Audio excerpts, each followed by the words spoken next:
Hello, everyone, and welcome back. My name is Courtney. I'm here with my spouse, Royce, and together we are the Ace Couple. And not too terribly long ago, we did an episode about weird allo reality shows, and I suppose you could consider this somewhat of a part 2. The difference being today we are discussing one singular season of one singular show in particular, because I watched this the day they came out. It was a staggered release, like 3 different release dates. I was there for every single one of them. I have never been so invested in just like binging a single series of a reality show before in my life. But we are going to talk about it, and that is the Ultimatum Queer Love edition. So this was, a 10-episode run on Netflix? Something like that, yeah. And you previously did watch one season of The Ultimatum, but can hardly remember anything from it. Well, that's the funny thing, because I knew of the show The Ultimatum, and in my head I was pretty familiar with the premise, but I had convinced myself that I had never seen it. And still, during the first episode of this show, I was like, man, this must be absolutely insufferable with straight people. But then it got to a portion in the show where they all sit around a big banquet table and they choose new temporary partners. And the instant I saw that scene, I was like, oh my gosh, I did watch the straight version of this, because out of nowhere, I had a memory of someone just proposing to their partner right then and there, so that they couldn't even proceed with the experiment. They were just like, we're getting married right now. And I was like, oh no, I did watch a straight version of this, and apparently just blocked it out of my memory. But let me tell you, The Ultimatum Queer Love, it was a mess. It was a hot mess. Now, don't get me wrong. Gays know how to make good TV. It was, in many ways, more entertaining than the average Weird Allo reality show that I watch. But in many other ways, it was just all the more disappointing. Well, isn't being a mess kind of the point of these shows? Aren't the producers trying to make a mess? Oh, I mean, I'm sure the producers probably wouldn't admit to trying to make a mess. They're probably like, we're passive observers. We just turn on the camera and film. But we know they have editing tricks, and they can edit things. Even if they did happen as we're seeing it, they can edit things in different orders to completely change the narrative and make it more of a, linear storyline, more of a traditional hero's journey than it actually was, because humans don't actually live our lives in a plot arc. We're messier than that. Last time we were talking about this, you mentioned one show in particular that constantly had people drinking out of opaque glasses, so you couldn't tell time based off of the volume of liquid.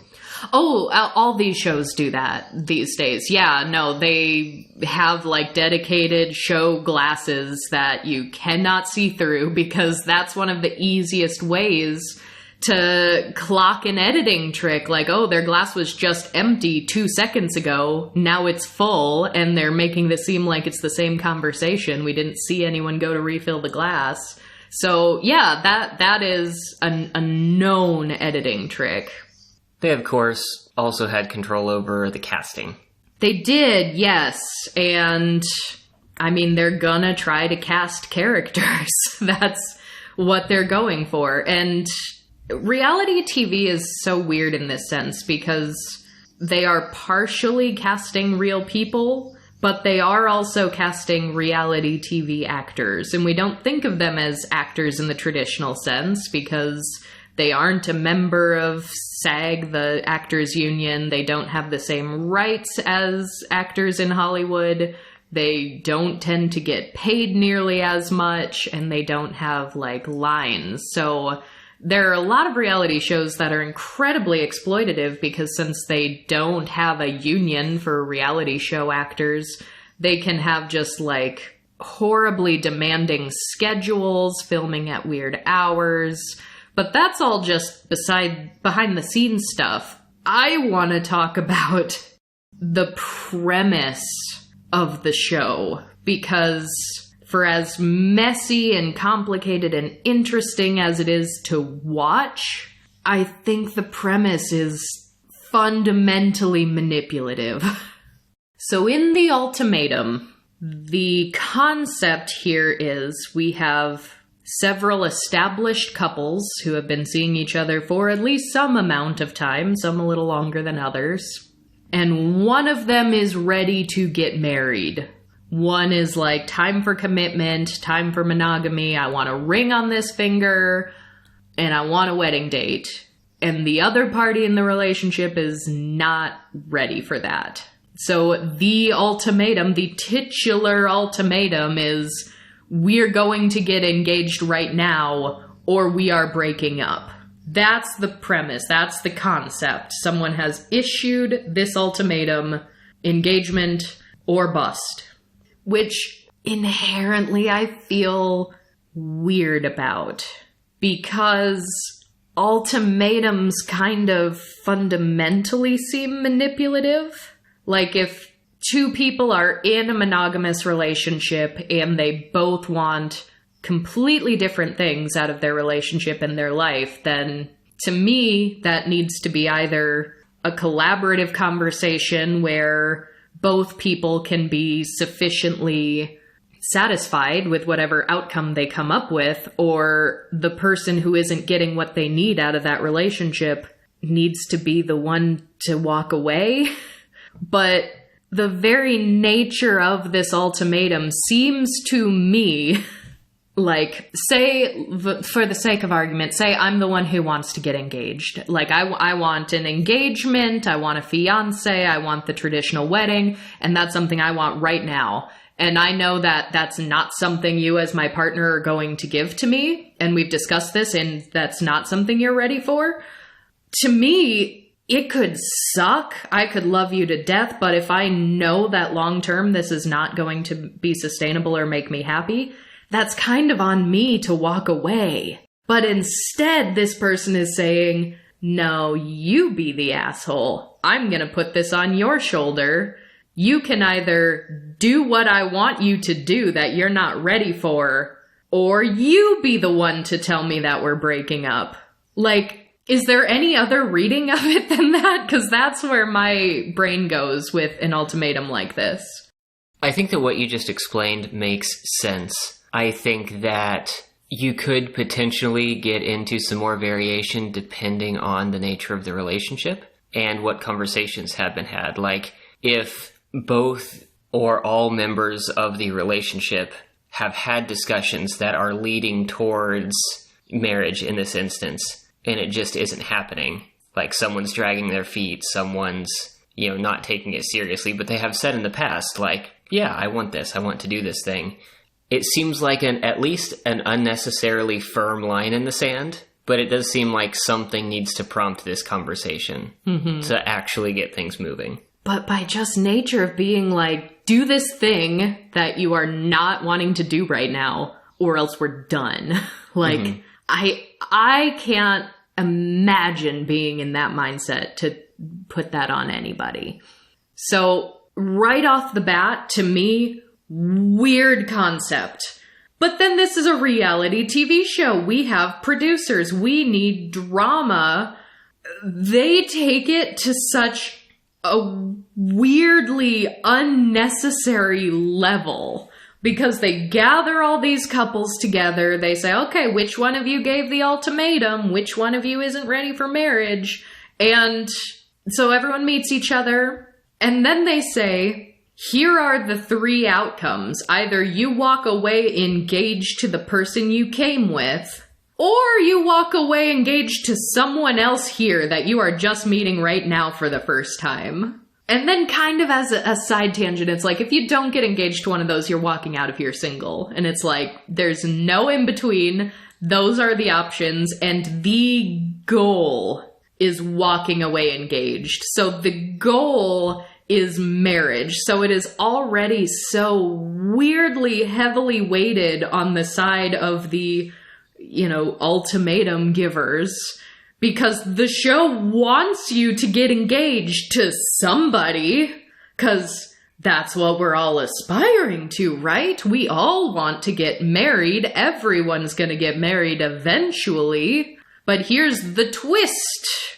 These are lesbians, not straight couples. The twist versus the normal running of the show. What was the title of this one? The Ultimatum Queer Love. Okay. So, I have been really hesitant in the past to say that I want more queer representation on reality shows, because in many ways I do. I do want to see more queer people in reality shows, ones that aren't exclusively queer, like RuPaul's Drag Race. Like that, it's a queer show. We know that's a queer show.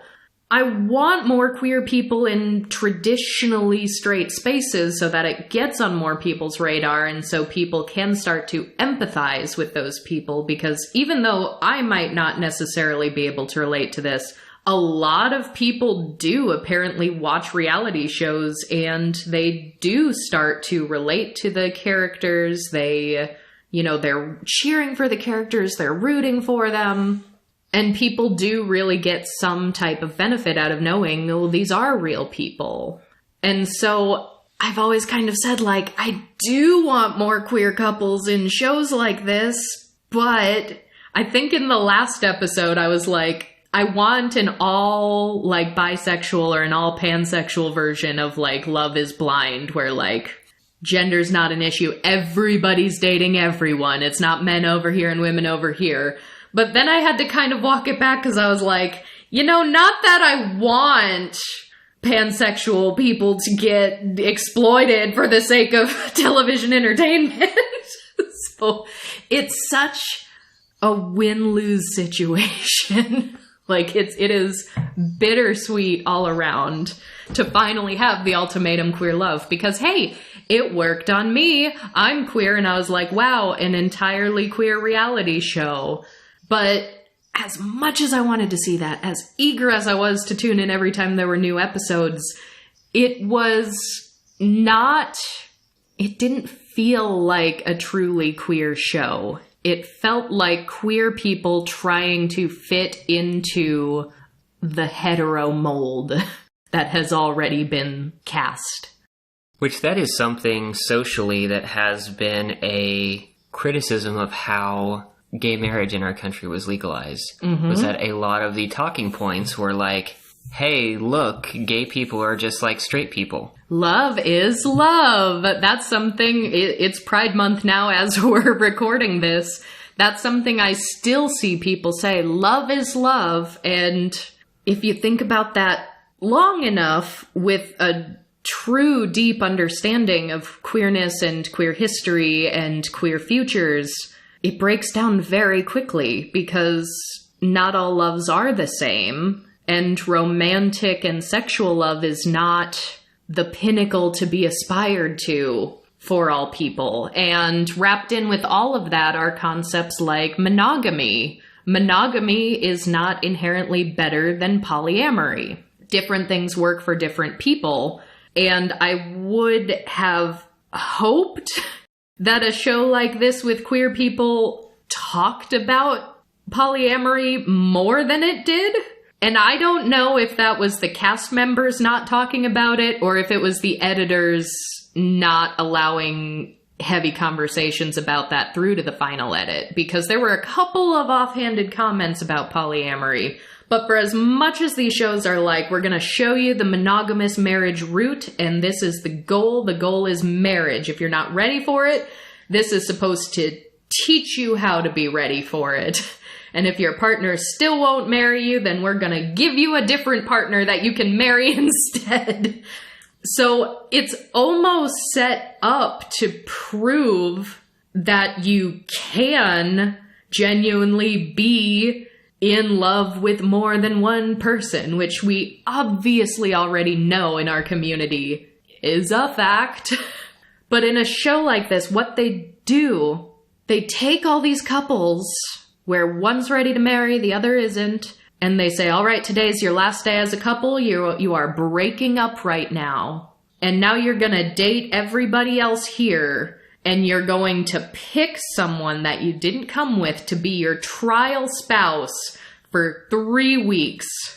Okay, that's what I was going to ask. I was wondering if the show paired people up or not. And if they did so, did they pick the people who wanted marriage and pair them up, and the people who didn't want marriage and pair them up? But it is choice. No, yes, that's the weirdest thing. Like, you can take someone who's like, I am ready for marriage right now. I love my partner, but, you know, her biological clock is ticking and I want kids, which is a thing that even in Queer Love, they were saying, some of them.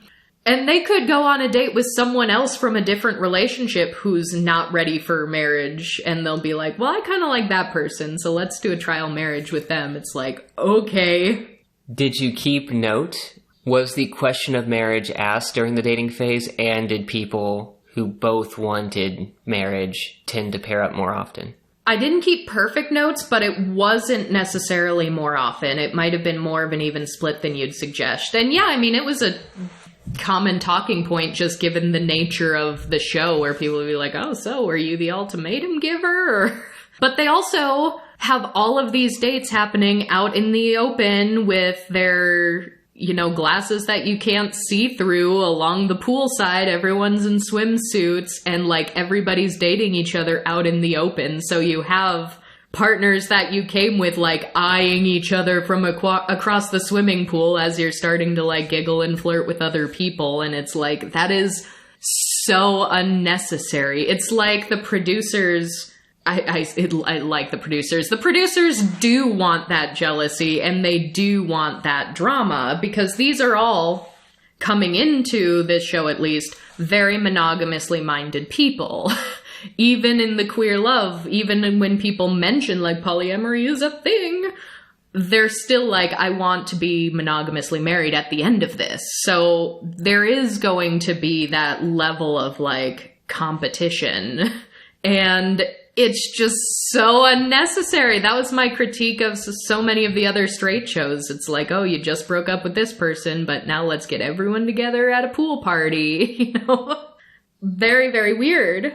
So let's talk about, because I did make some notes because I wanted to dedicate an episode just to this, because this was in a way what I was asking for, but also something I knew I was leery of and was skeptical about.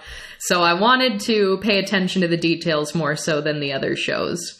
There was, for example, a cast member named Mal.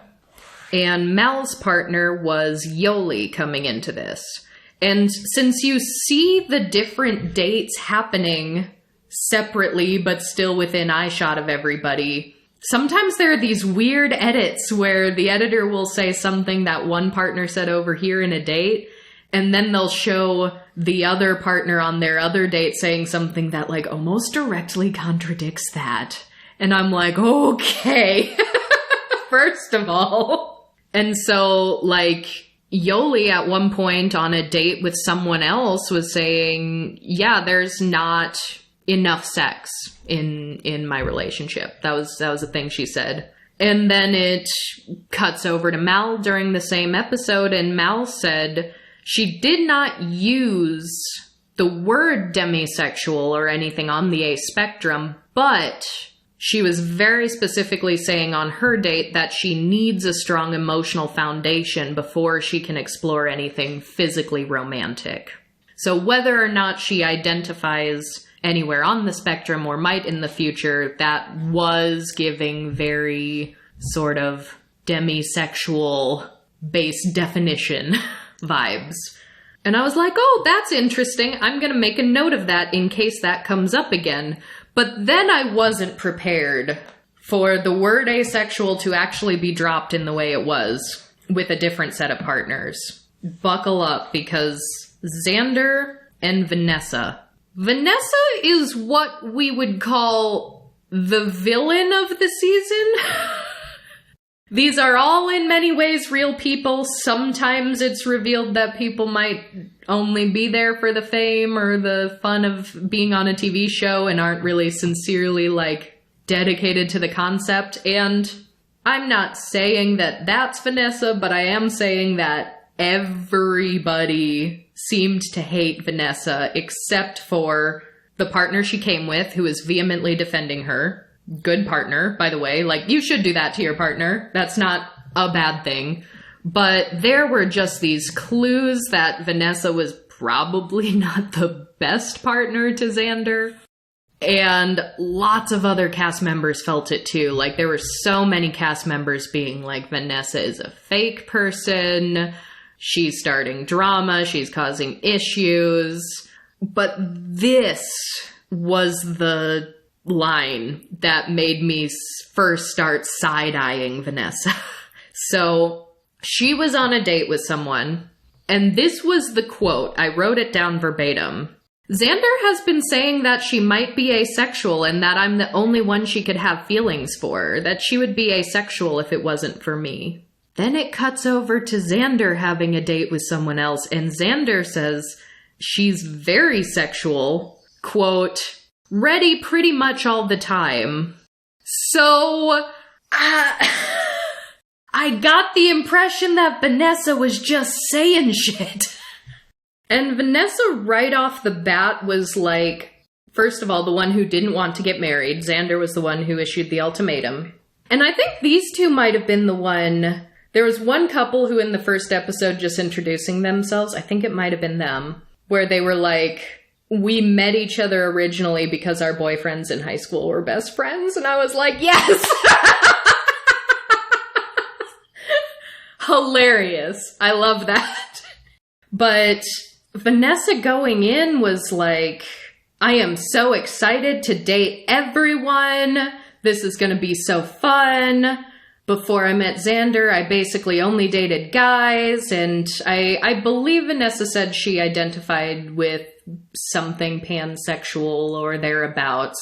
But she's like, I've never really just dated women, and so now I get to date all these beautiful women, and I'm so excited. And she's like, and everyone tends to get attracted to me. And so she's like, this is going to be so fun. Everyone's going to be attracted to me, and I'm going to date everyone, and it's going to be great. And then she also said, though, that Xander can't ever find someone else because I'm beautiful. And it's like, okay. She didn't seem to be joking when she said that.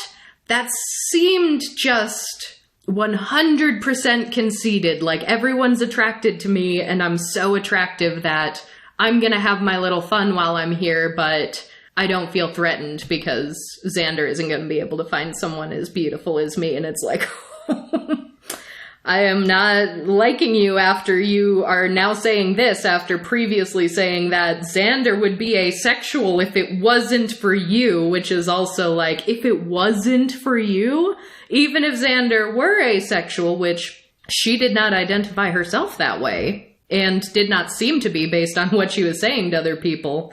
You can't just turn someone not asexual. The very implication of that is inherently flawed. And so she starts going on a date with a couple of different people. It shows her really hitting it off with someone named Lexi for a little bit. But she would just make some comments that were just so inappropriate. And some of the people were kind of taken with her right off the bat because they were like, she's kind of offensive and kind of obnoxious, but I've never met anyone that just like says these things. So I'm kind of weirdly like curious about her, I guess. But on a date at one point, I thought this was, I want to say racist.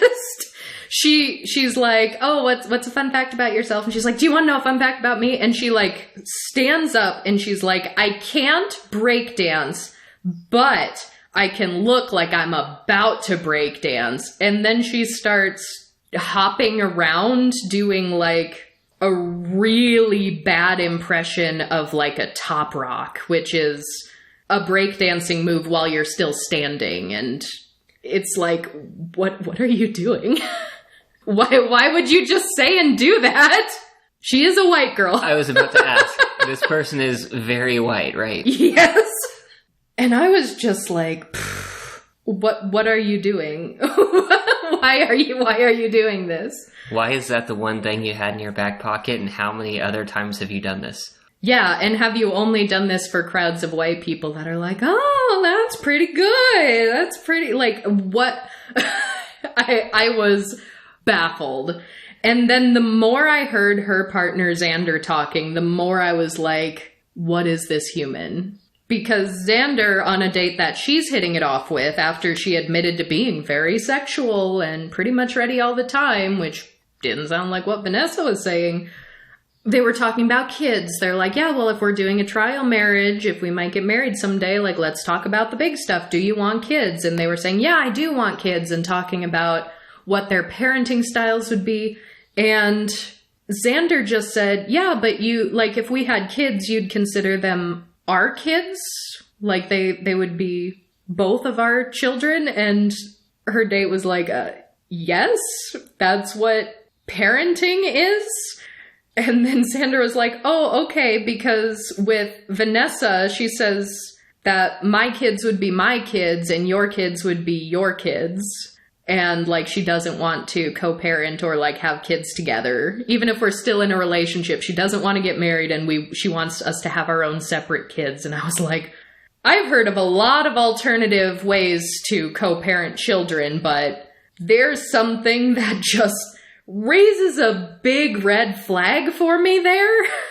'Cause, like, yeah, if you're going to be in a relationship together, biology aside is not the relevant question, but, like, you're going to be an adult in that kid's life.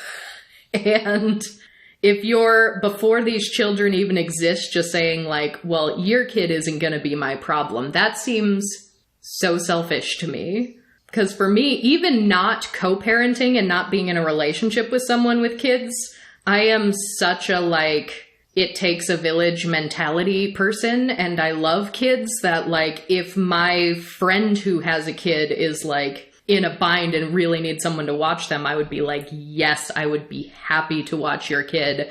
Anything. Because, like, adults do need to look out for kids. There's such a vulnerable population that I can't imagine just preemptively being like, I'm not going to care about your kid if you ever have one. It's super weird. I've never heard anyone say anything like that before. But yeah, then Vanessa keeps going on after I heard this with the kids, and after the asexual comment, I was like, all right, I'm watching you, Vanessa. But she was even like, oh yeah, I mean, sure, I love Xander, we have fun, but, like, if I get bored, then, like, I get bored, and that's that. And making comments about how she doesn't want to be with a stable person. And so after this entire, like, dating phase, everyone's had a chance to meet everyone. Some people are developing new friendships. People are essentially looking to move in with someone brand new the very next day for a trial marriage of 3 weeks. Which I don't know who came up with this concept, but why is this show pretending like this is going to illuminate you and give you all of the answers? This will help put a rest to this ultimatum. Everything will be clear to you now if you just get thrown in a wildly out of left field situation that doesn't really happen in the real world. As much as these are real people being cast, you're not putting them in realistic situations. You're treating this like this is normal and a genuine means to figuring something out. But this isn't how people work. It's all architected. They also had a really weird conversation after they kind of got back together as a group. There were a few of them talking about, like, oh, who do you think would be better in bed, Beyonce or Rihanna? And I was like, is that a normal conversation for people to have? I'm kind of glad I've never been a part of a conversation like that, because I would just be like, I'm rendered uncomfortable by the very nature of this theoretical question. Yeah, I know that people have celebrity crushes, but I don't really understand the concept. Speculating, like, someone's bedroom habits, I think, period, is weird. Like, celebrity or not, if you're ever looking at a person and being like, are they good in bed? Are they better than this other person in bed? I think this person would be really, like, that is weird to me. I am made uncomfortable by the fact that I feel like people have done that to me in my life. There are also these things, I don't know if other aces listening can relate to this, but I imagine there used to be these things that would go around that were supposed to be, like, read in a positive light that were just horrifying for me. Because there would be these posts that's like, remember, you're someone's reason to masturbate. Or they'd be like, just a casual reminder that you were the first person that somebody out there masturbated to. And it's like, is this supposed to make me feel good? Because I don't feel good. So before they even, like, picked their trial spouse or whatever, there were already some people who were, like, regretting giving the ultimatum and, like, coming here and it's like, yeah. They were regretting being on the show as of, like, day one? Yeah. Okay. Well, because you're seeing your partner of usually a few years, most of these people were together a few years, like, technically you're broken up now, which is also a weird thing to pretend because most people are still hoping that they're going to get engaged at the end of this, so... They're on a break? Oh my gosh! We're gonna talk about this on a break business because what I saw were a bunch of queers that watched too much Friends and not enough Golden Girls. Yeah, I literally wrote in my notes further down, I was like, why are we were on a breaking this? Like, don't you be pulling in this Friends nonsense drama to my queer TV show. Like, seriously, all we needed was for the U-Haul to pull up so that they could move furniture and yell, pivot! Man, that show really did not age well. I watched it and loved it when it was still on TV, but now it's like unwatchable for me. It aged so poorly. But yeah, so once everyone's together and everyone's like, oh, who are you liking? Who are you meeting? Some of the original partners are having a conversation together, and Xander at one point's like, yeah, I think I kind of like Yoli, and Vanessa, like, explodes and is like, really? Explain that! And then, like, immediately starts crying and was like, I don't even want to finish this conversation, I want to walk away now, and it's like, which is it? Are you really excited to date all the people? Or do you really want to stay monogamous? Because it sounds to me like you're just controlling Xander. Like, you want this opportunity to date around. But oh, no, your girlfriend, she can't like anybody else. She can't even think about liking anybody else. It was really kind of disturbing.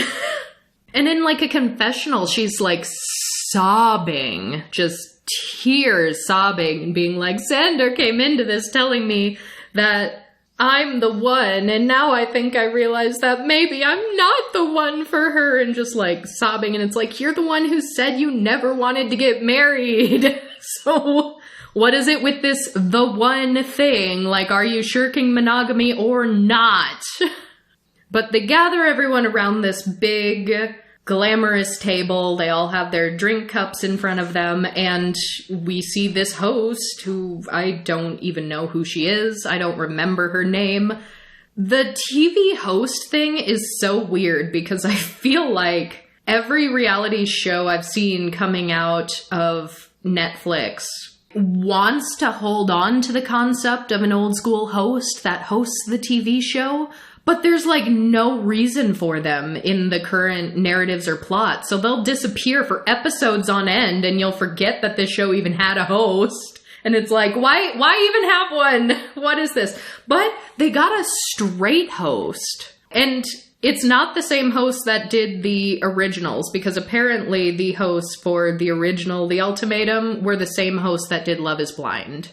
So they recasted the host for Queer Love, but gave them a straight host. And that was very weird too, because when they're all talking around the table on decision day for the new spouses, someone said the word or the phrase power bottom. I don't remember what the context was, but there were a couple of these people around the table that were like, what's a power bottom mean? And I was like, really? And then the straight host at the head of this table is like, I know what a power bottom is. And I was like, do you have queer friends, or did the producers brief you on like a queer vocabulary before you started this? Here are words you might need to know. Oddly enough, I feel like power bottom does come up frequently. Yes. That's like the most common fan that I see in our like local queer scene. If you go to like a drag show, like someone has one of those big clacker fans that just says power bottom, like standard stuff. But yeah, so the host goes on her little like, now it is time to make the choice. And I didn't like this line, but this is what she said. Pick someone who challenges you and don't make the safe choice. Is there a safe choice when all of these people are ostensibly strangers to you? Like, you might have hit it off on a date, but that's different than just jumping into living with someone. You don't know what their living habits are, or if they're compatible with your own. But yeah, this was definitely the moment, because they also, like, stand one at a time. They, like, stand up and they're like, I had a really, really good date with this person. I feel like we really connected on this and we have a lot of similar life goals. So I choose you. And like make this big production of it. But here's where I was like, I knew I didn't feel right about Vanessa, because now Vanessa, after like walking out crying because Xander so much as implies that she might like someone new after going on all these dates, she was like, literally, Xander stood up and started going on her little spiel about who she's going to pick and why. And Vanessa cuts her off during her big, like, decision-making scene. Like, just interrupts her and starts, like, yelling and talking over her. And it was really uncomfortable. And then the camera cut to her several times, like, very obviously glaring daggers across the table at Xander and, like, mouthing fuck off repeatedly. To the point where the other cast members were like, Vanessa, how dare you do that to Xander? And everyone was like, you came here with her, claiming to love her, and this whole table has been watching you be nothing but disrespectful to her this entire time, and she has done nothing wrong, and like everybody was getting in on it, and then poor Xander was like, guys, don't gang up on Vanessa, like, you don't know her the way I know her, she's really, you know, a sweet, genuine person, and everyone's like, no, girl, she's terrible, she's treating you horribly. And so the thing is, too, because they go and they make all their decisions, and Vanessa and Lexi were really hitting it off for a while, but then after Vanessa was saying, like, well, no, Xander's not going to find anyone else because I'm beautiful, like, she was like, I see right through you, I don't even want to finish this date, you are a fake person, I don't know why you're here, you don't seem to really want this experience. And was, like, telling the producers, like, I don't want to see her anymore. I don't want to go on a date with her. And so then Vanessa picked Lexi's girlfriend. And Lexi was like, I feel like she's going to intentionally try to sabotage my relationship after the way she's been acting, because she's just a pot stirrer. That's who she is. And yeah, so the host, like, they pick all their partners, and literally the only reason why I even remember that I watched the straight version was because I was so, I don't know, my just like jealousy senses were tingling when someone stood up during this decision-making process and just like proposed to the partner they came with on the spot there. Was that also an interruption? I don't remember too much. I just remember it was like, yeah, I'm ready now. I don't want to see you with another guy or whatever it was.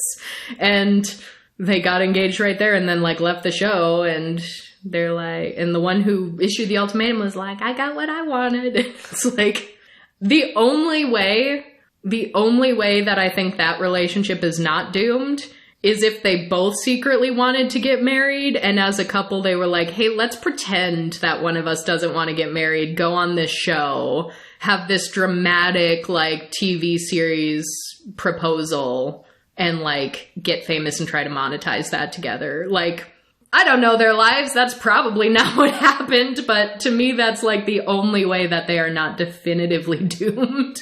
But yeah, the host goes, at the end of this experience, you will either leave here engaged with the partner you've arrived with, or the partner you've just chosen, or you'll leave here alone.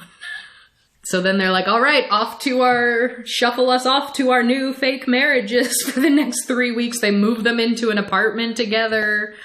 There's like 1 bedroom, 1 bed. And so Vanessa had picked Ray, who is Lexi's partner. And Lexi was like, I don't trust that Vanessa. And I'm honestly really disappointed that my partner picked someone who I think is going to hurt her. I think is not here for the right reasons. And the very first day of this new trial marriage, Vanessa's like, I'm going to get my nipples pierced. Come with me to get my nipples pierced. So she gets her nipple piercings, like, on camera and, like, takes her shirt off and everything, and Ray's right there with her. And I thought this was weird for her because there are some people in this that are, like, only attracted to women or only have ever dated women. But, like, this was the one who was like, I'm so excited to date all these women because when I was dating, I was mostly dating men. And then she, like, takes off her shirt and the piercer is a guy and she's like, it's not often I take my shirt off around a guy. And I was like, you're the only one that I think is weird to say that in this situation. But yeah, she gets her nipples pierced and then she's like, Ray, come in here and get a selfie. And they take, like, a selfie together with her shirt off and her new nipple piercings in. And she just immediately says, Lexi's gonna love that picture. That one's for her. And I was like, oh my God, Lexi was right. She is totally just gonna try to sabotage her relationship for telling her off. I do wish, because that's the kind of stuff that I'm sure the producers are seeing and they're like, oh, this is gonna make great TV. Make sure that gets into the final edit. But I would have liked to see more of the actual, like, deep identity conversations that were being had, because there were some snippets of some of them, but they were so short, and I'm sure they were actually longer in person. But the producers or the editors were like, real conversation, that's boring. We need more drama. Yes! Well, because at least one person on the cast used they, them pronouns, and I didn't even realize that until their, quote, ex-partner used they, them pronouns when referring to them. And I was like, oh, interesting. But then they did show that character, their name was Aussie, start to have a bit of a conversation about saying, yeah, there was a time where I was questioning if I'm trans, I was questioning if I identify as a man. And that was such a short, brief conversation, but we don't get to see conversations like that on reality TV very often, that I wanted more of that. I wanted to show more of those, you know, heart-to-heart moments. But like you said, that's not drama. But I'm also thinking that the producers probably tell them all that they have to exclusively refer to the partners they came with as their ex. Because every single person did it in every conversation. Oh, my ex would do this in my relationship with my ex. And it's like, there's no way that all those people are just doing that naturally. Given the circumstances, they must be mandated by the show to say my ex. And so, lo and behold, Xander, who is the one who said that she's very sexual, and Yoli, who said that there wasn't enough sex in her relationship, who had the partner who said she needed the strong emotional foundation first, were the first couple to have sex. And it shows, like, corner of the room camera footage of them having sex. Like, nothing explicit. We don't see the nudity, but we see them, like, rustling around under the covers. And why is that necessary? I feel like that kind of shot has been a staple of reality TV for a long time. Why? I hate it. It's also such a weird thing, I think, for this show, because technically the goal is to leave engaged with the person you came with, but you all have to do this trial marriage regardless of whether you think it's going to, actually be a good relationship or not. And so, like, your partner that you came with is gonna be watching this show.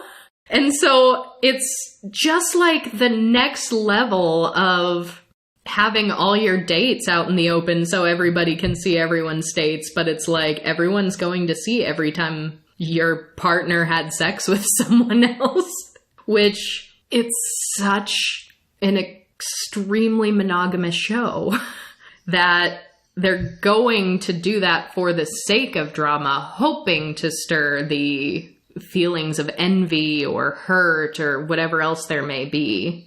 But yeah, and back to Vanessa and Ray. They also had sex pretty early on, and Vanessa was like, woo, this was like a slice of freedom after we've both been in jail for so long.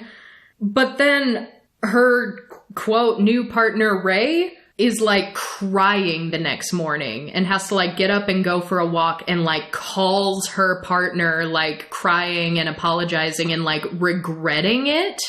And it was just so sad because she's like, what have I done that wasn't worth it for me? I wish I didn't do that. I feel like I need to call my partner and tell her this. And then she approaches Vanessa and is like, we need to talk about what happened last night. And she's like, I called my ex and I told her what happened and she feels bad and I feel bad. And then Vanessa, just like grinning, is like, did you remind her how hot and irresistible I am? And I was like, girl, this is not the time. Disgusting. How is that your reaction? You slept with someone the night before and they're regretting it? And you're like, oh, well, I'm a catch. I don't know what the right thing to do in that situation is, but it's not that.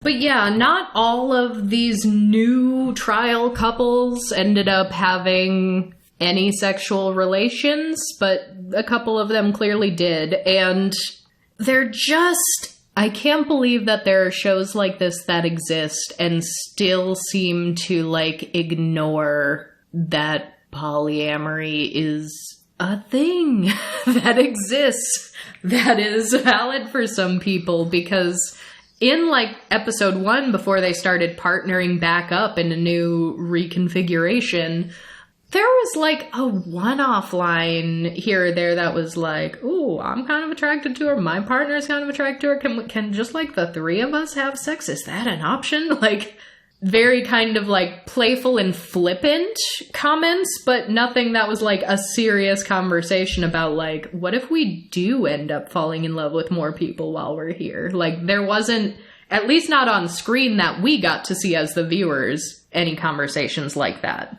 But yeah, things kind of then, because, pairing people up with new partners after everyone's met each other and everyone's dated each other and emotions are running high, how can we infuse more drama? Well, let's take all the partners, split them into 2 groups, and send them out to the bar to have a big, like, conversation together about how their new marriage is going.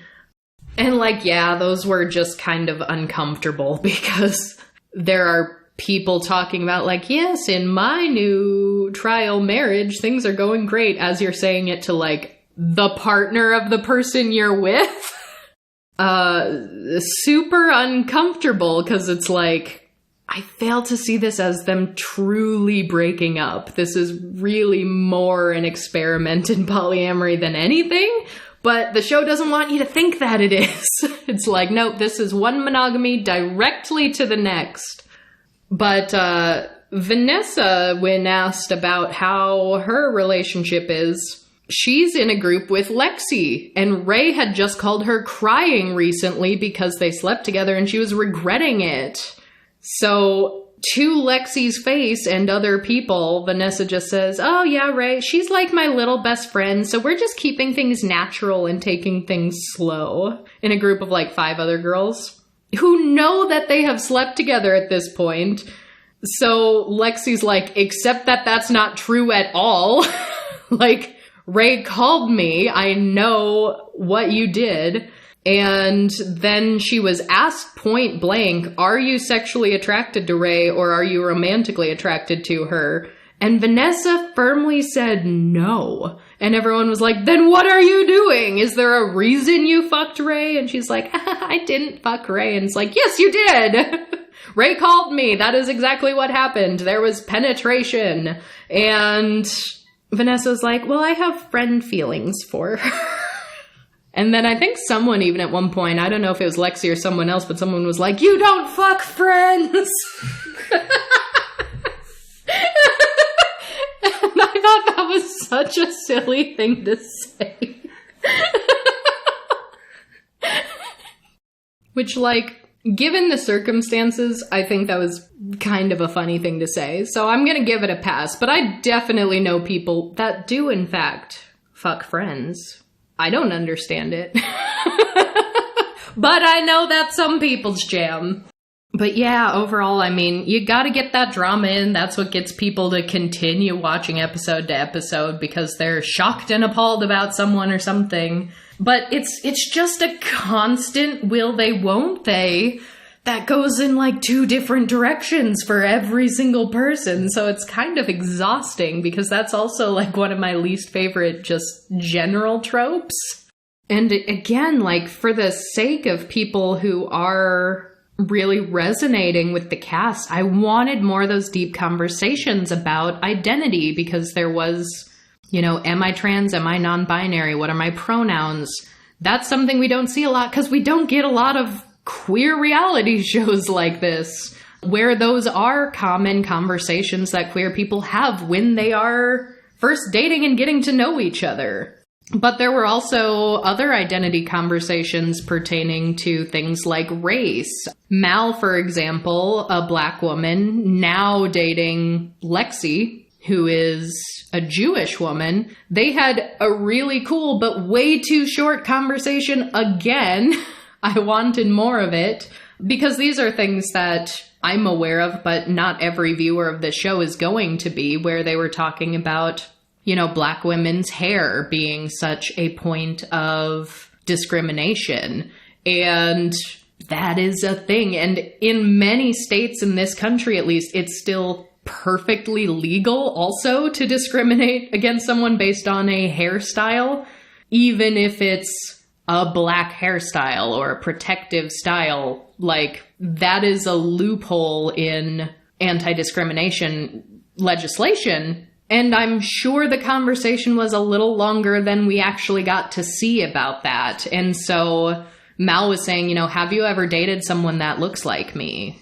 And if we're thinking about the future, if we have children, if we have, you know, mixed race children, how are you going to handle that? And like learning how to take care of their hair. And are you going to get to know like what my needs are for my hair and things like that? And, you know, then we got to see a little bit of how Lexi responded, and Mal was happy with it, where she was saying, no, I haven't dated someone who looks like you, but I really respect that and I'm ready to learn and whatnot. And then also, you know, turning around and also saying like, have you ever dated a Jewish woman? Like we both got some things here that let's learn about each other and grow together. And they seem to be hitting it off really well.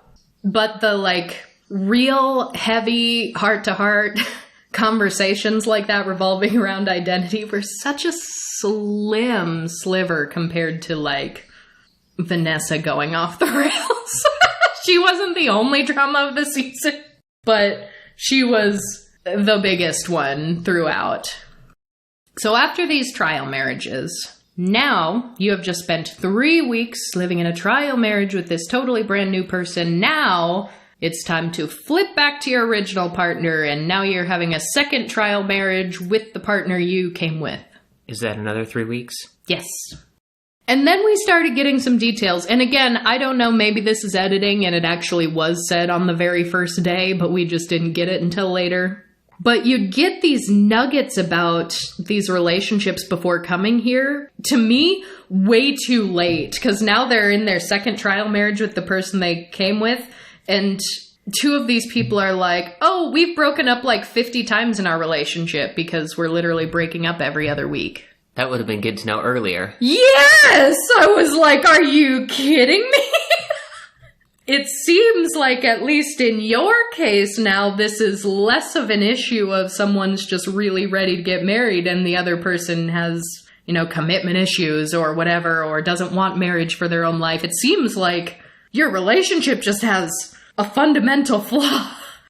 Because before this time, they're like, oh yes, we've been together for a couple of years now, and she's ready to get married and I'm not. And it's like, okay, but if you are saying you have literally broken up every other week that you've been together, at least 50 times, you say, why?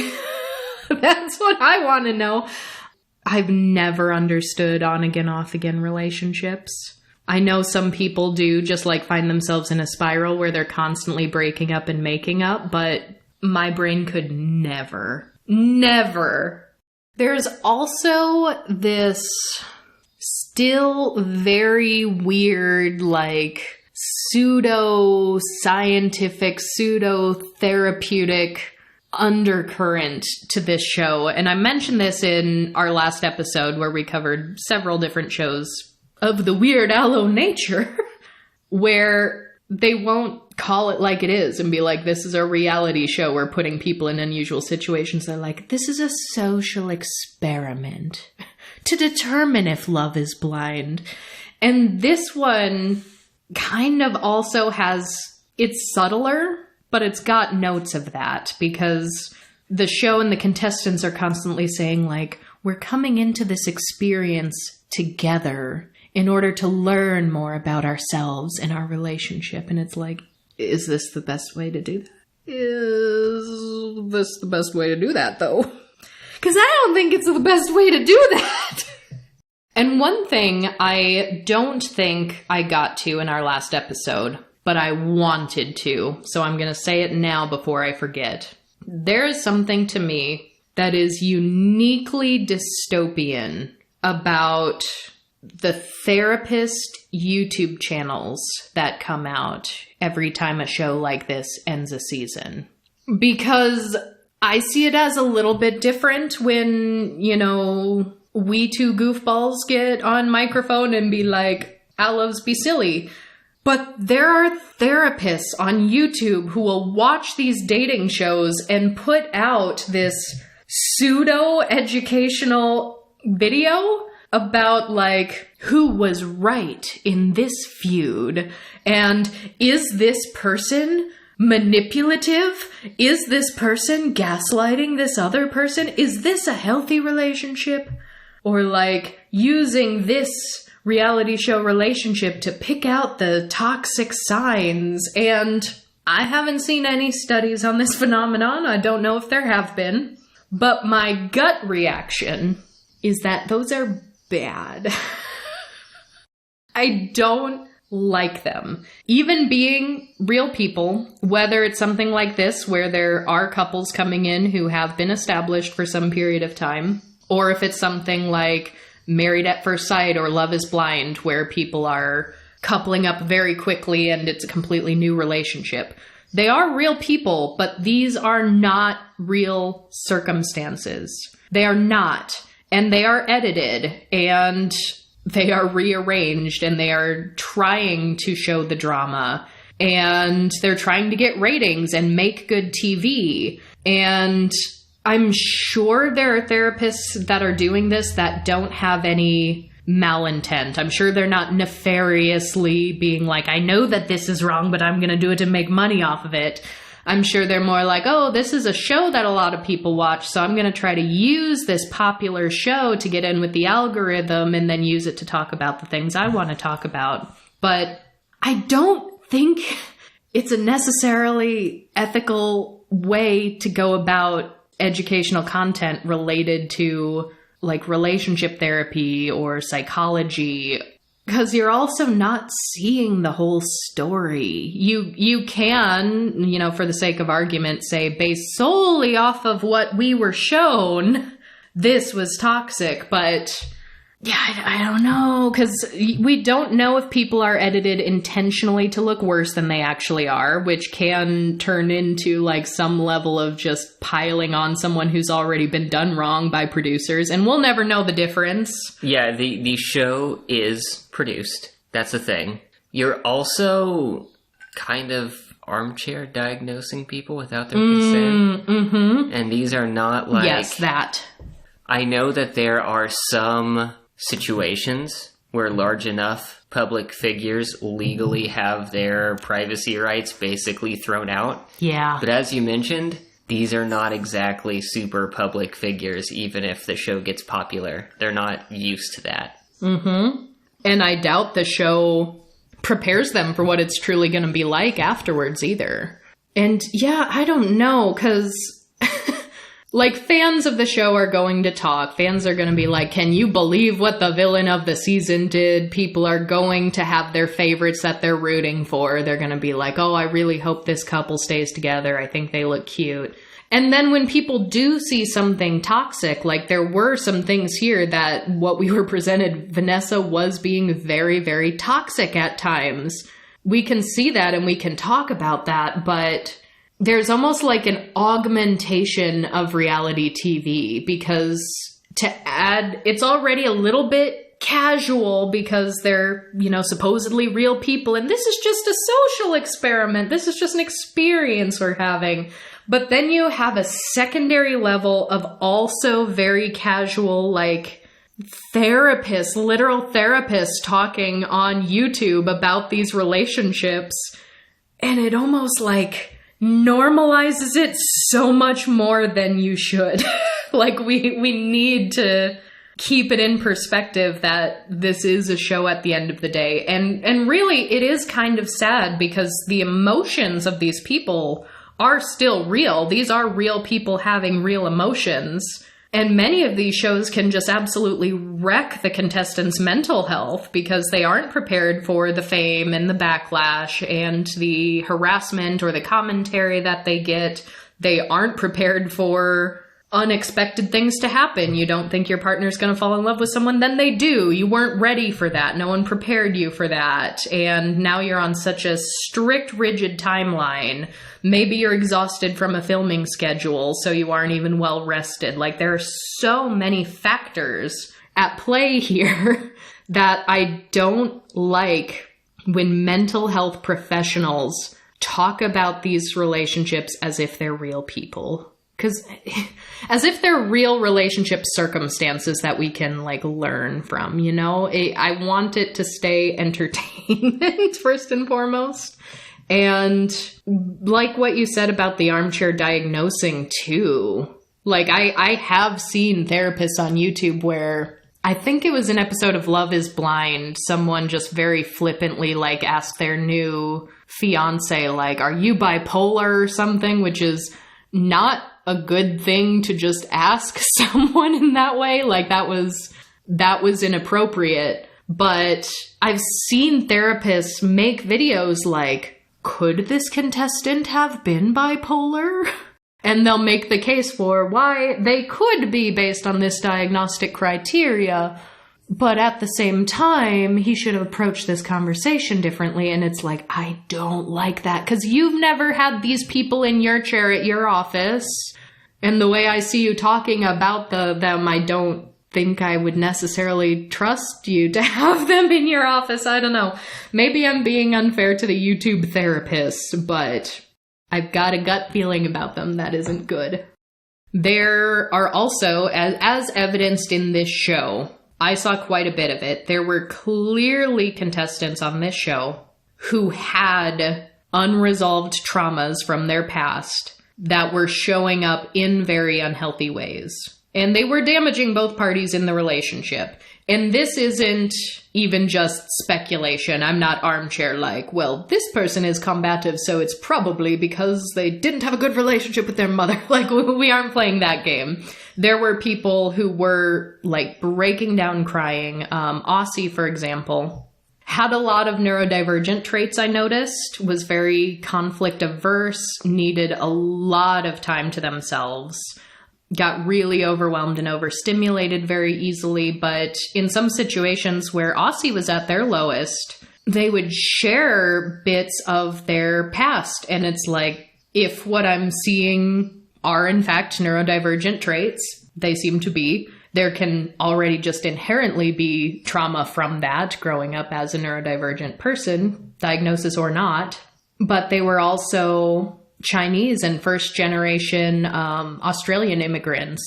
And they would just start sobbing and say that they can't handle conflict and they aren't ready for marriage because they need to be perfect at everything. They need to be the perfect child. They need to be the perfect spouse. They need to be the perfect employee. And so like that seemed to be generational trauma that hasn't been dealt with in a way that is conducive to having, these tough conversations with a significant other. And so I'm seeing these things and I'm like, you don't need a reality show. You need a genuine mental health professional. But let's talk a bit about, to me, this is a strange brand of mononormativity, because even though it's very apparent in our community especially that sexual attraction and romantic attraction are not always one and the same, there's this weird duality that I saw in some of these cast members where they would make offhanded mentions of threesomes, or they'd be like very lightly joking about polyamory early on when it was primarily a physical attraction and there wasn't a big emotional connection created yet. But once the deep emotions were attached, it was like straight jealousy and like, what am I going to do? Who am I going to choose to monogamously marry, this person or that one? And I think the weirdest part of that is that we didn't see any conversations about how to navigate that. Did the show kind of wrap up with the showing everyone's internal struggle and then a big reveal of their choices? Oh, there was a big reveal of the choices, for sure, but, like, we were getting sort of a slow drip of what life is like with the original couples, sort of, after you were going back with them. But, like, even if polyamory or some form of open relationship were on the table for any of these couples involved, it did become apparent that it's like, well, polyamory or open relationships should never be used as a band-aid for a failing relationship. And at least some of those seemed like they were very flawed relationships, like the couple who's like, we break up every other week. It's like, why do you think this will help? But yeah, it is interesting because they would go and they would have, in both marriages, the trial marriage and the new one, they would like go and see family members. Or if family members weren't as involved in their life, it would be like their best friends or their siblings. And with Vanessa's dad was really interesting when they did the meet and greet with dad, because with her trial marriage, her dad was like openly talking about all the bad relationship choices he's made and how he's had failed marriage in the past, and that he thinks marriage should be on a 7-year lease. And need I remind you, time-bound marriages are just as bad as asexual relationships, which are just as bad as children marrying, because all of those things were lumped into that letter we covered when 80, 82, 83 religious organizations condemned the Respect for Marriage Act. They were like, what's next? Asexual marriages, time-bound marriages. But yeah, when he said that, Vanessa was also like, see, this is where I get my marriage ideals from, LOL. But then when they went back to see Vanessa's dad, when Vanessa was back with Xander, and basically everyone at this point is like, nope, don't like that Vanessa. even her dad kind of calls her out a little bit, because once she's back with Xander, she's like, yeah, I do think I'm ready for marriage now. This experience has changed me, and I am ready to commit to you. And even Vanessa's dad is like, do you really love her, or is it just your ego trying to win her back when you feel her slipping away? And I was like, damn, Dad.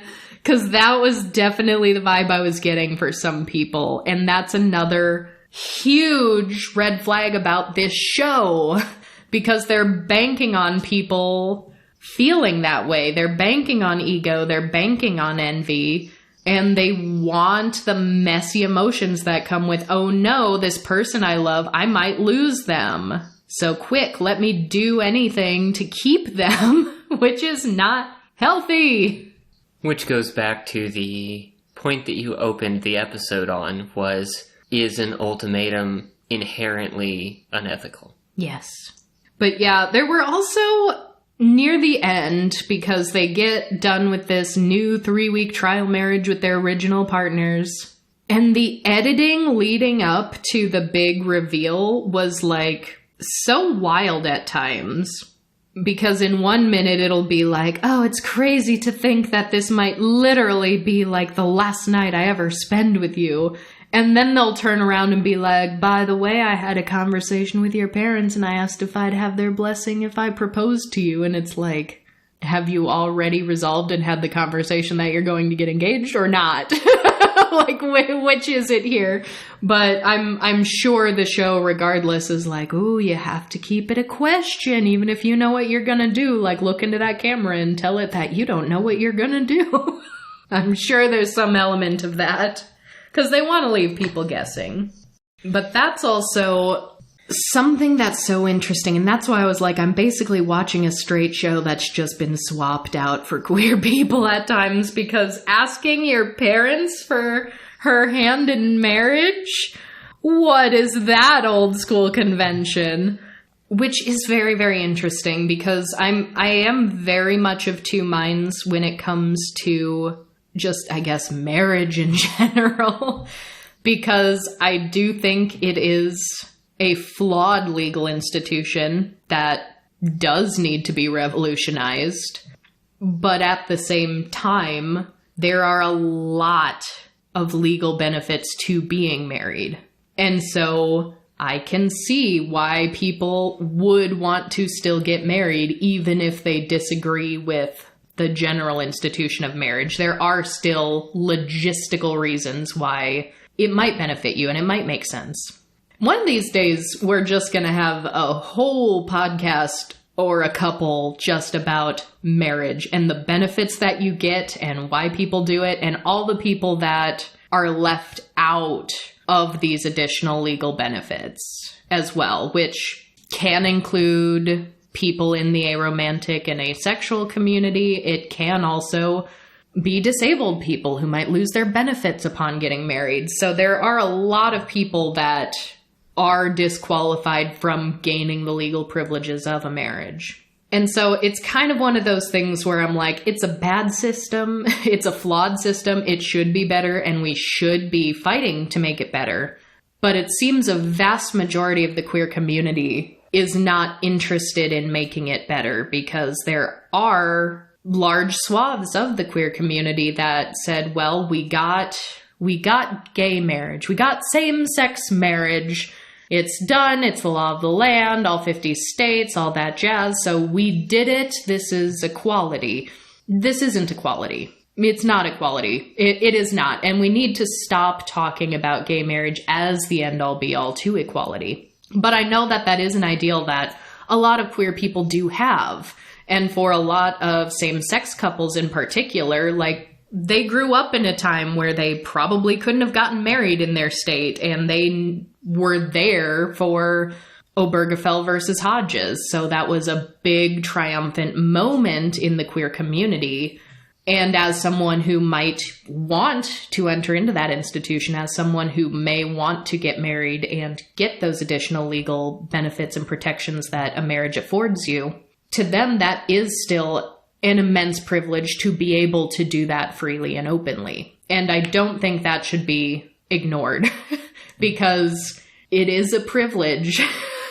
And I can't begrudge people from marginalized communities, especially for wanting to, soak up as many of the privileges that they're able to get their hands on.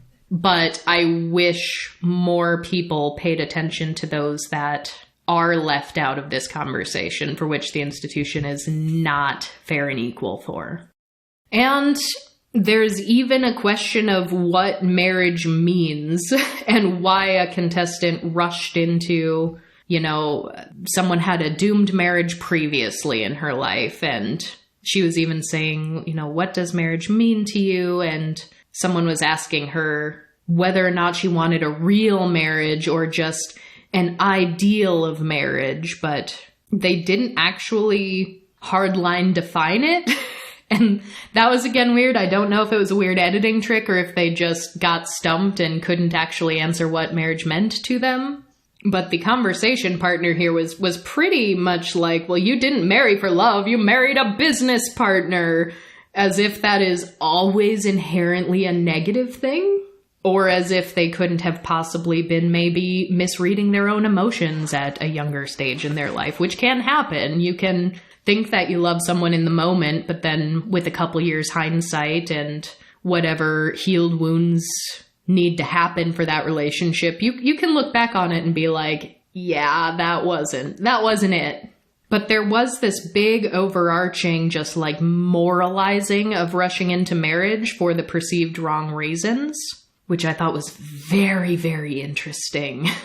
And I have a lot of thoughts about it because I do think each individual relationship on an emotional level is going to be defined differently for each couple. You have to set your own grounds and make your own rules for your relationship if it's going to flourish.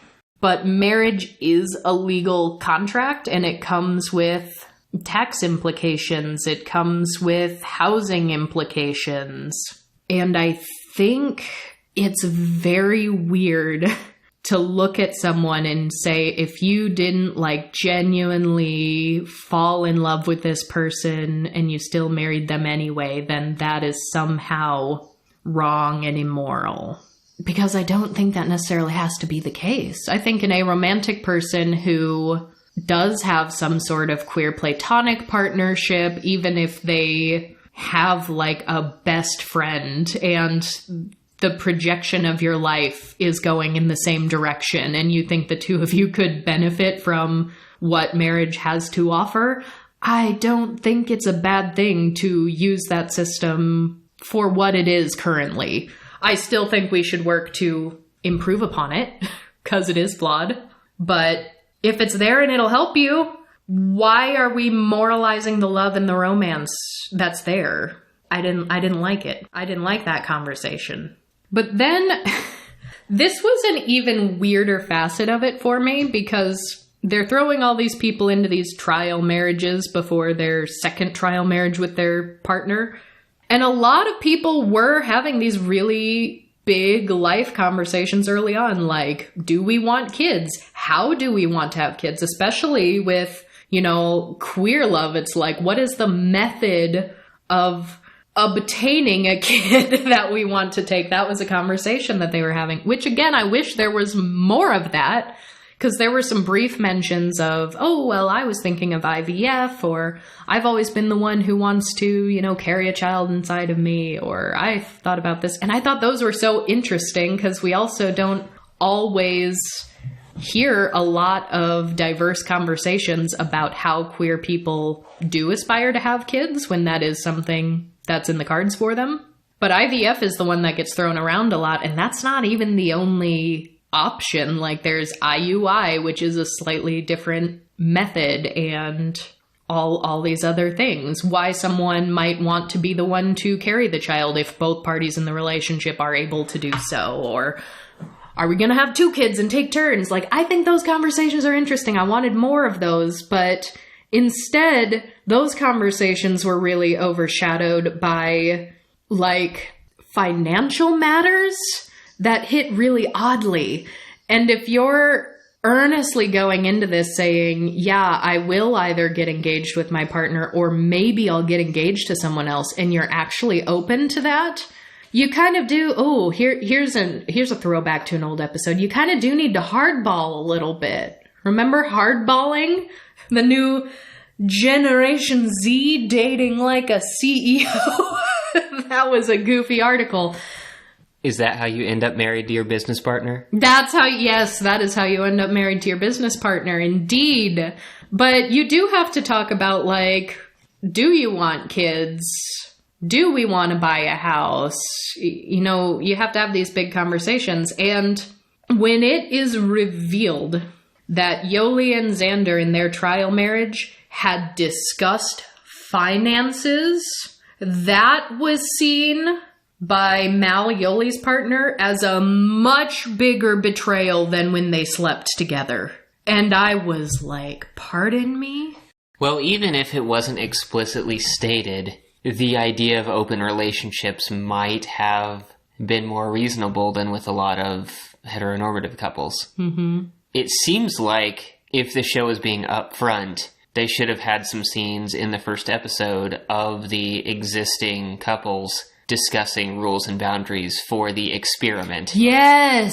But it sounds like that didn't happen. There were a couple of offhanded conversations here and there, or just not even conversations, just mentions where someone was like, oh, we said we weren't going to sleep with anybody here. And it's like that came after someone slept with someone. And then someone's also hurt, and maybe they're saying two different things, so you don't really know what was true. Or there'll be someone who is like, oh, I told her to go into this and, you know, do whatever she needed to do. Nothing was off the table. And so occasionally we'd have one comment like that in the middle of all this drama.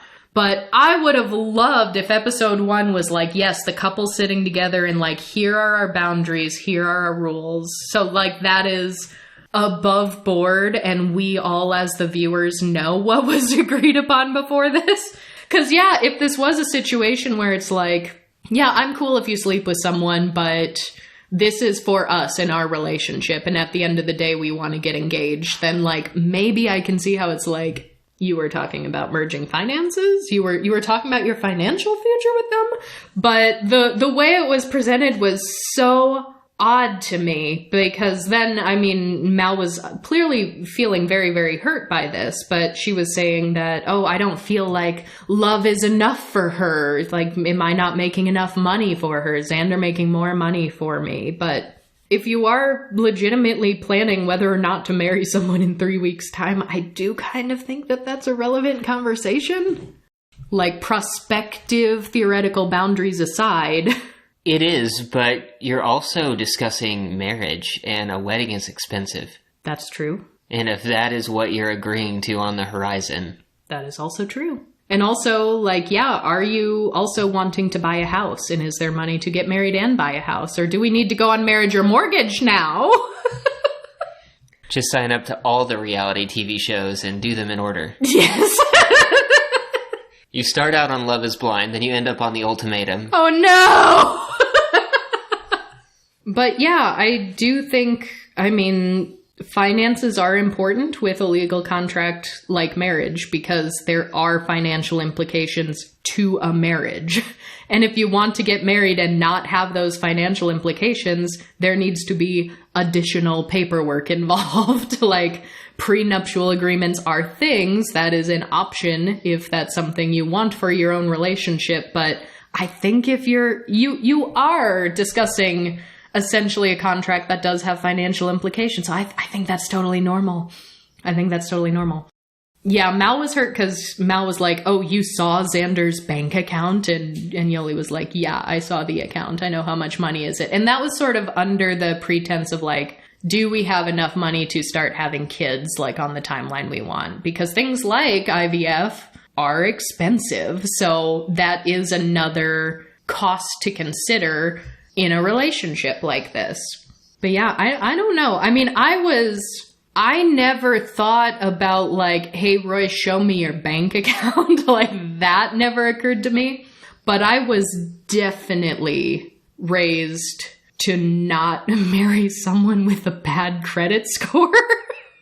It sounds bad to say. And had I fallen in love with someone with a bad credit score, I might have still married them anyway. But I mean, I grew up with a divorced single mother who had her credit completely ruined because of my deadbeat father. So it was definitely like, I don't want your life to be ruined like mine was. So this is important. If you are ever considering marriage, like, make sure you know that person's credit score. So I do think I legitimately asked you your credit score before we got married, but I think that was about the extent of that. I don't really remember that. We may have had some... Oh, it was early. I can't remember if there were circumstances. I guess that would have been before we bought a house, so we wouldn't have just happened upon it. But, like, my credit score was weird because I didn't have a credit card for a very long time. Yeah, that was true. I mean, I think we had gotten our first credit cards around roughly the same period of time. And I think my credit limit was just slightly higher than yours when we first met. But, like, I mean, credit's a bad system, too. That's also a system that I want abolished. So it's like, I'm playing the rules for a game that I hate. But I did remember, because when I asked you your credit score, it wasn't bad. It was very much acceptable range. But you did say at one point that there was, like, an erroneous mark on it that was not supposed to be there from, like, a bad apartment building or something. Yes, I remember that, because that was one of the first iterations of our relationship workload distribution, where I do the physical things and you deal with the customer service shit. I was like, you've got a mark on your credit score that isn't fair. Like, cracks knuckles, let me add it. I will get that removed for you. There was a shitty apartment that I lived in for a year, and they charged me with some bullshit cleaning fees that I wasn't happy about paying, but I couldn't get out of them. And so I gave them the check, like, on the last day it was due, as I was, like, moving out and whatnot. And they collected the check, and they sent the claim, assuming I wouldn't pay, early, off to collections. And then when I did pay, they didn't void that. Yeah. And when you told me that story, I was like, well, I'm gonna get that removed.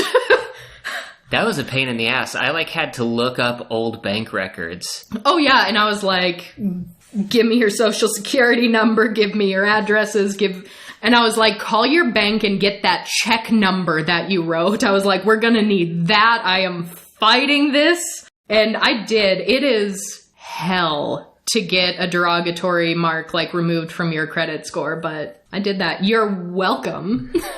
I did that for you and for us. I still think we could have bought a house even with it, because it didn't, like, tank your credit. It wasn't awful, but I was like, oh, no. This will not stand. But yeah, overall, credit is a horribly unjust system.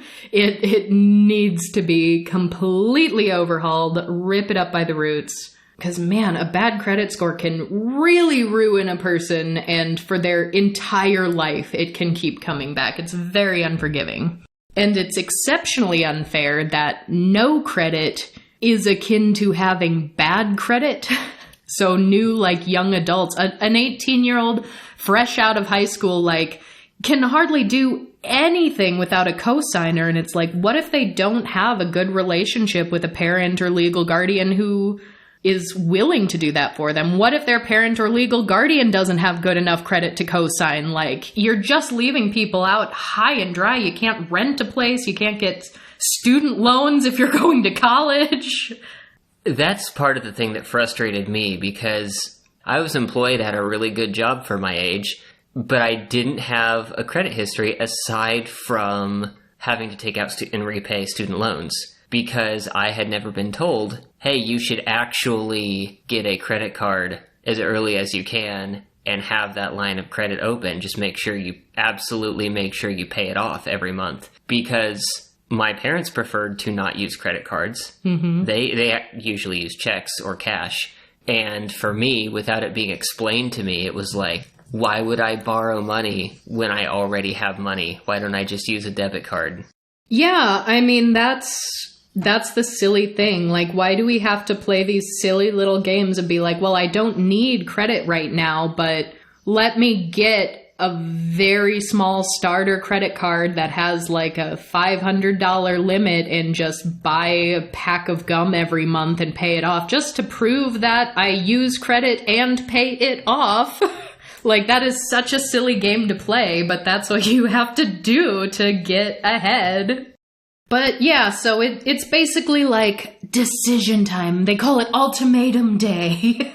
And so many of these cast members are talking about how much they've grown and how much they've learned about themselves in this experience. And I mean, sure, you can technically learn more about yourself every time you're put into a brand new situation, but it's this pseudo-therapization of reality TV that is just such a problem, and it's so off-putting to me, because long-term, this is probably more likely to damage you psychologically than it is to actually benefit your mental health in the long run.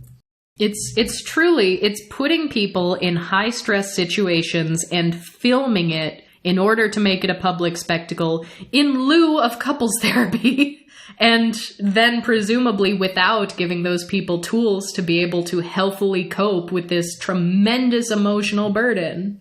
And yeah, so Ultimatum Day happens, and you hear this like, who has found the one? Who will propose? Who will walk away alone? Now, time is up on the ultimatum, and it's just so overly dramatic and still centered around the one. Have you found the one? When we have a couple of different people now being like, I'm in love with two people now. What do I do?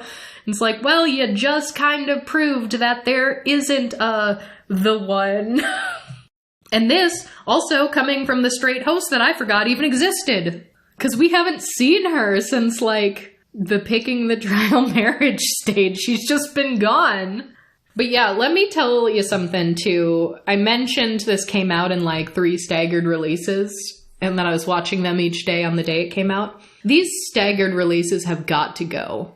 They really do. Either give me 1 episode at a time that I can make a weekly event out of for the duration of the show, or you gotta give me the whole season to binge. This, like, here's the first 4 episodes, now here's 3 more, now here's the last 2. No. We've gotta stop playing this game, Netflix. Whoever decided that, this is the worst way to consume media. If it's like a trash reality show, I am not opposed to binging it, especially since I tend to have them on in the background while I'm doing other things, because I don't like them enough to dedicate my full attention to it. So if I've got like a big project I'm working on and I'm like, great, got some new reality TV trash, put it up in the background while I'm working, perfect. So for that sense, it's good to binge. But something that's this messy and drama-filled, I probably would have tuned in every week on the day it came out. But then it can be an event. It's like, this is my ultimatum day. Like, time for my new show. And then you can have that excitement of the new show coming out every week. And I, in some ways, kind of miss that. I mean, as someone who was a huge fan of Lost in the early seasons, having a weekly Lost night and always being left on this mysterious cliffhanger, so you're like excited all week to find out what happens next. That's a feeling I haven't experienced in a really long time. And I wouldn't feel that level of excitement with a show like this, but I don't know what's up with the here's a few episodes at a time. I don't like it. It's wrong. It's interesting, too, because it was 10 episodes released over 3 weeks. So it was 4... then the next week 4 more, and then 2. And unless Netflix subscriptions are specifically end of the month, it isn't even trial busting, because it was, there's 2 weeks difference from the first episode to the last one. But it just happened to cross over from May to June. Yeah, I've wondered that myself too, is like, are they trying to get an extra month out of someone who only has the subscription for one show? Like, that thought crossed my mind. But it's It's silly. It's really silly. It's gotta go. And then they're like, ooh, who will find the one? And they ended on a proposal with no answer. After I just binged 3 episodes in a row while I was actually on this day, like, recovering from a medical procedure. So I'm, like, not feeling too hot. I'm watching these few episodes in a row, just binging something easy to comprehend. And then they end on a proposal, and then it's like, well, you'll get the end of this series in a couple weeks. It's like, that adds extra insult to injury. So I just looked at the Wikipedia page because the first season was a 2-stage release. It was the first 8 episodes all at once, and then the last 2 a week later, which is very similar. They just added another week break in this one. But the last 2 episodes are the actual finale and then some kind of special. Mm-hmm. So it is... the reunion. It is cutting the finale off from the rest of the season and making you wait a week for it. Yeah, it's rude. Like, I would only be okay with this if I was doing this for literally every episode, and this was a longer affair that I was getting, you know, a weekly event out of. But yeah, and there's just this whole question too, because now at the end of this, there are all these proposals going on now, and it's really hard to suss out on an individual level in this context which of these people have like real genuine aversions to marriage as a concept or for their own life versus ones who are just in a really bad relationship and just know that marriage isn't good for this relationship, but they aren't quite ready to walk away from it if they can keep going the way they are and coasting for a while, versus anyone who might have like commitment issues, which there were some like flippant comments early on about like, oh, I'm afraid to commit. I'm afraid to pick my life partner. And I just gotta say, I don't understand that at all. And I wanted all of those people who might have said that or implied that to talk more about that. Like, where's that coming from? What's the fear? What's the underlying reservation? What actually is it? Let's get to the heart of it here. Because someone just being like, oh, well, I'm afraid to commit. Like, I don't see commitment as one singular specific thing, because it's kind of several things rolled into one. Yeah, so could you elaborate on that? Yes, tell me more. Tell me more. So yeah, I still don't understand commitment issues despite watching shows where there are several people involved who allegedly have them. So you're not helping me out at all. But yeah, I don't know. Also, like, in our own relationship, we don't have anything to compare that to because we moved fast. We U-hauled harder than any of the lesbians on this show. So, proposal time. The first proposal was Mal proposing to Yoli. And she said yes, and they were the original partners that came together. But Yoli was the one who got really close with Xander, so we're going to put a pin in that. And then Aussie went to go propose to the partner they came with, Sam. And this was my favorite proposal, because Aussie was the one who definitely read neurodivergent to me. And they show up and start going on a monologue about how there is a type of penguin in Antarctica that when they choose their life mates, they go to the beach and look for the perfect rock to give to their life mate. And they were like, that story really resonated with me because I found the perfect rock for you.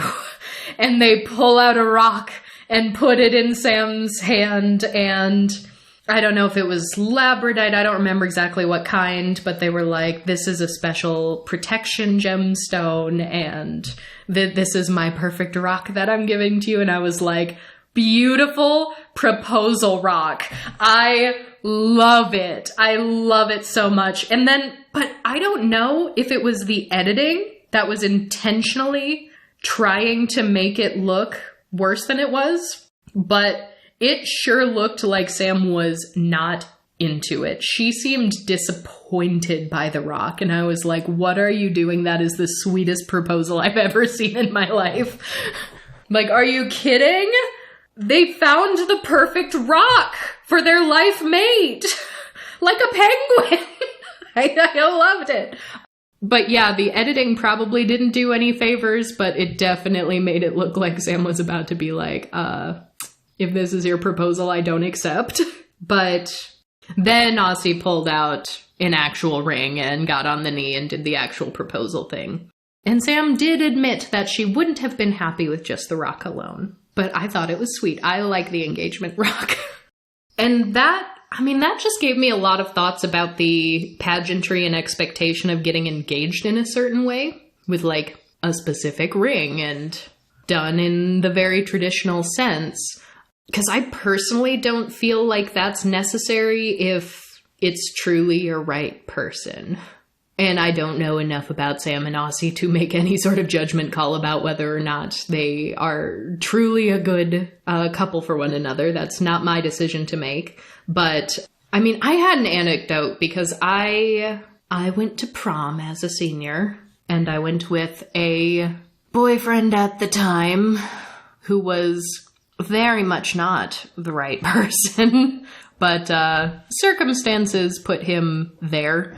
And I remember being so frustrated when he asked me to prom in like the dullest, most boring, most nothing way ever. And like, I do think the notion of a promposal is weird. I do think it's weird, but I've mentioned before, things like weddings are pageantry. They are a performance of some kind, but I am also a performer. So sometimes I do like those bits of pageantry, but I can still identify them for what they are. And when my like boyfriend at the time was like, oh, I mean, you want to go to prom with me? I was like, no, ask me again better later. And then like a couple days later, he asked in exactly the same way. Nothing different, nothing new. And I was like, I mean, yeah, we're going to go to prom together, obviously. But you could have put in a little bit of effort here. Is that too much to ask? Yes.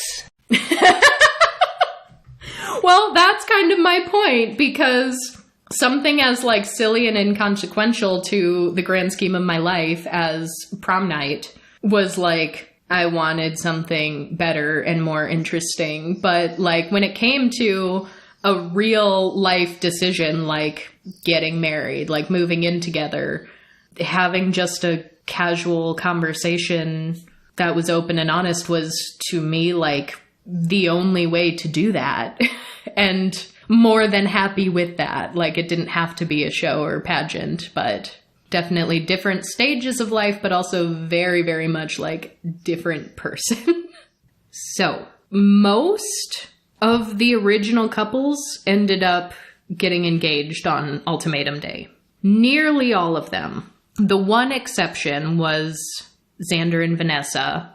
And it was interesting because Yoli, who had been in the trial marriage with Xander, even though she accepted Mal's proposal, she still said, like, I'm still in love with Xander. And I thought Mal had a pretty cool response. Mal said, I've never disrespected your relationship with Xander, and I'm not going to start now. I know how you feel, and I am with you, and we will, we'll work through this together. And I don't think a conversation like that would have happened in the straight version. But I also can't remember the straight version, so Right. I really can't say, but that did feel a lot more empathetic to a difficult situation than I would normally expect to see from straight people. But Xander goes to see Yoli, and Yoli's like, I already accepted Mal's proposal, but they cry a lot, they embrace each other a lot. One starts walking away, the other calls her back, they hug even more, so it was a really big, like, emotional parting. But then, like, when Xander and Vanessa did not end up getting together, Vanessa, who was the very anti-marriage one, who is now not getting picked, was like, I never would have expected this, and went on this huge monologue to Xander about how you're the reason that I know what love is, and I have to believe that we'll find each other again someday. Someday we'll bump into each other at a taco truck, or we'll find each other in the next life when we're both birds, and just kind of playing the victim in a weird way where she was crying to the camera and crying to Xander, but then also being like, after this experience, I'm ready to open my heart to a lot more in life. And it's like, that's such a weird one, because I think that was a very toxic relationship that probably was best to end, considering what we were presented with and what other cast members thought of Vanessa. But she came in very anti-marriage, left just horribly upset that Xander didn't want to marry her anymore. And it's like, what is that? You can't play that game. It's so controlling. It's like, you're just trying to control Xander in one way or another. Xander wants to get married, you don't.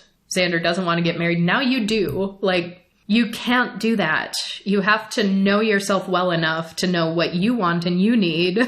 And then you need to be upfront about that. And I don't know how I feel about this particular person saying I'm ready to open my heart to a lot more in life. Because in the context of the show, what she means is marriage. What she means is commitment. And I don't think that that needs to be put on a pedestal as like, this was this person's character growth.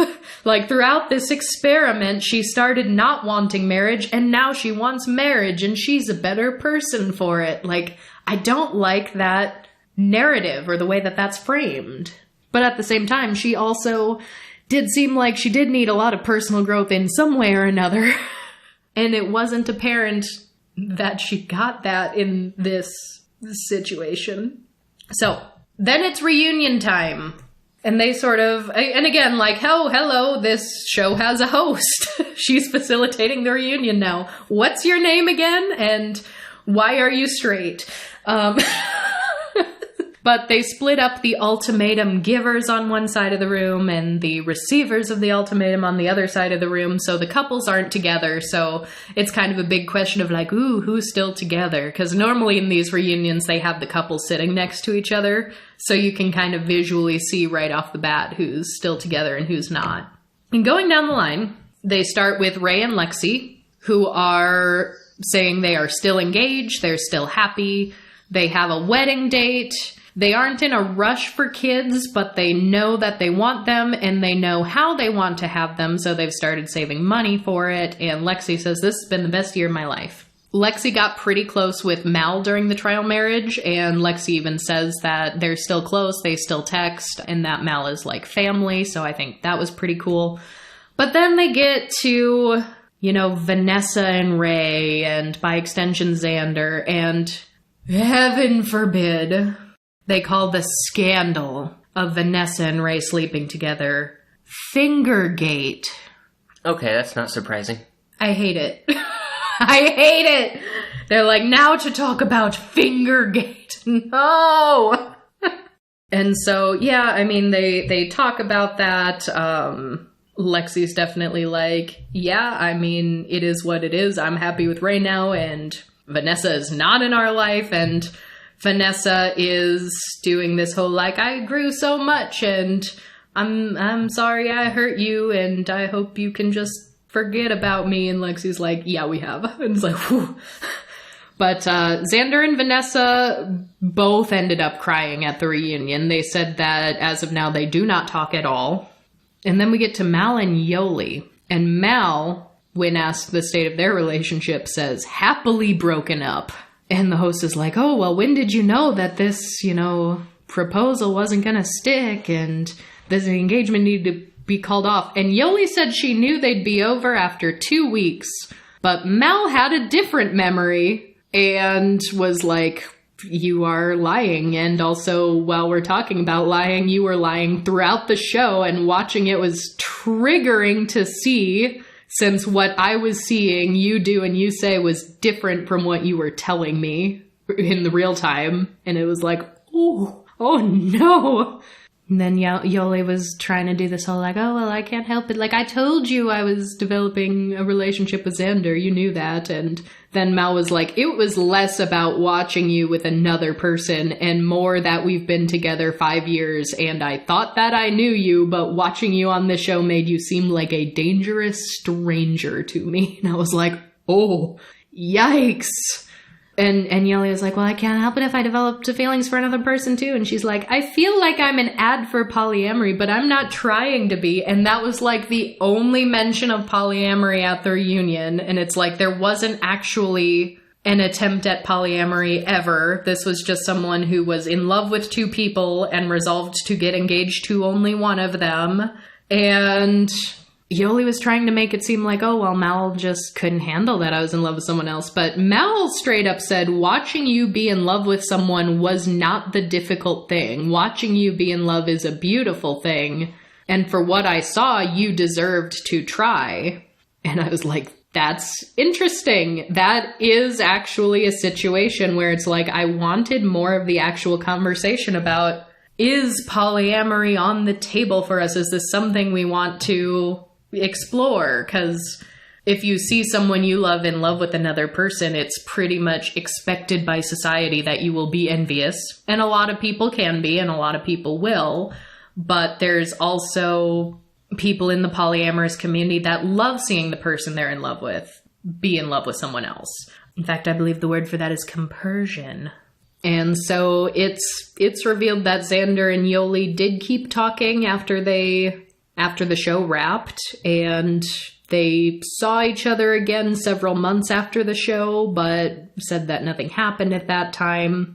Vanessa did chime in at this point and said that she and Xander tried to make it work very briefly, or were at least in communication with one another for some period of time, and that she was really surprised and caught off guard to then find out that Xander and Yoli were still talking.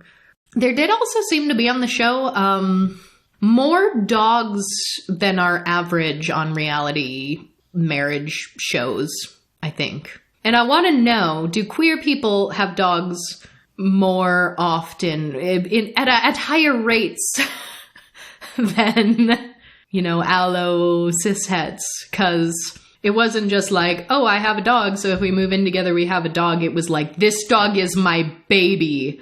And you need to love this dog as much as I do, because that's my baby. And I am not bringing someone around my dog who doesn't adore her. And during a trial marriage, someone was like, you're too apathetic toward my dog. You need to love her more if this is going to work. And I was like, I know some people do get really serious about their dogs, and their dogs are their baby, and that's fine. But I have not seen it to this extent on another reality show before. And it was only dogs, too. I don't think anyone mentioned having a cat or a bird or anything else. It was just several of them had dogs. I didn't find any very simple, to the point stats to back that up, but I did see that more generally queer adults were more likely to own pets than cishet adults. And I see some things going further that gay people, well, this says gay or bi people, so I think you could infer the broader queer community is more likely to look towards pets or pet ownership as a means of emotional support. Interesting. So confirmed, gays love their dogs. So I had mentioned Aussie and Sam. I don't think I've said the names Tiff and Mildred, the other couple. They kind of couple swapped. Mildred was with Aussie and Tiff was with Sam. And Tiff and Mildred also left engaged, but now at the reunion, this was the reunion drama that I did not see coming. Now, to put in perspective, this was the couple that was like, we've broken up every other week, like at least 50 times. So that should tell you something. Mildred has a son who they didn't talk about too much. They said he had, I think they used the phrase special needs, and was nearly an adult and would probably need to live with her for the rest of his life. I don't know. I don't think they clarified anymore. But it wasn't that much of a conversation during the experience of the show, but it came up in the reunion. And when Mildred was in a trial marriage with Aussie, there was a little bit of drama, but there wasn't so much shown that I had a very clear picture of, like, who the problem was or where it was coming from. It was very much like, she said, they said kind of a thing, because Aussie ended up leaving the first trial marriage and, like, didn't finish it and walked out. But Mildred would just say little things like, well, you need to communicate with me better. I need to know if you're going to do this. And then Aussie would be like, I feel like you say things on camera that you don't say when the cameras are gone, just to make me look bad. And then Mildred would blow up and be like, I'm just talking about communication. You don't communicate very well. And it's like, we'd only see a teeny tiny snippet of that. So it's like, I don't know how bad things are off screen or how different they are off screen. So it was hard to pick a side, so to speak. But in the grand scheme of, like, other things going on with Vanessa, like, it wasn't the big drama of the season. And it got cut short since Aussie left. But, oh boy, they were asking, like, okay, so what happened there? And Mildred said that she left Tiff, and Tiff was like, you left me? No. If you want to lie to everyone and say that you broke up with me, that's not my memory of it. And Tiff was like, I also felt financially taken advantage of because you moved in with me and my son. And I felt disrespected as a mom, and I'll always be a mom first. And Mildred was like, oh, you didn't make an effort to build a relationship with my son. And then Tiff admitted, like, openly mentioned that she was struggling to connect to her son. But again, didn't give a lot of details on that. And I don't think they gave us a time frame. Like, I don't know how long they gave it. But, oh my gosh, Mildred was just slamming Tiff for all these horrible things she's done. And she's like, you disrespected me as a mom and you could care less about my son. And I was financially taken advantage of when you moved in with us. And then Tiff just has this look of shock on her face. Like, you can tell all of this is news to her. And then she's like, and then you're bringing other women into my home and sleeping around. And then Tiff was like, what are you talking about?